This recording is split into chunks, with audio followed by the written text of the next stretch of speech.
עוד יום חמישי של מבחן. יש ילד שרוצה לעבור. הוא כותב את כל מה שהוא יודע, וזה לא הרבה. הילד נזכר כי הוא לא יודע כלום ומביט בשליפים. הילד מעתיק מהשליפים.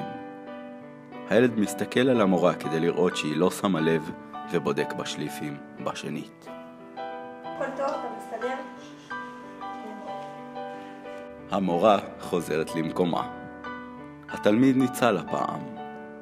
הוא ממשיך לכתוב. תלמידה אחת קמה ומגישה את המבחן.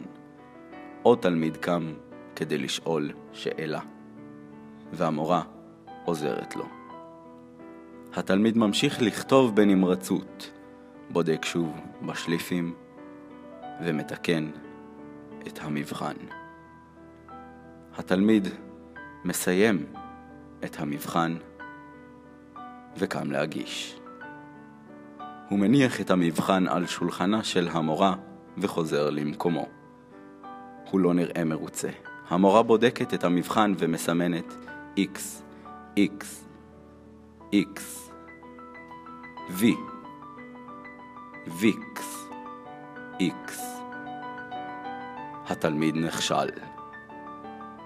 המורה קוראת לתלמיד.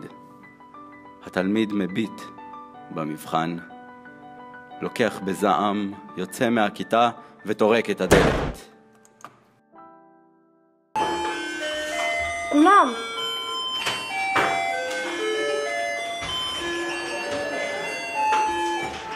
מה זה? רציתי גם מבחן בערבית.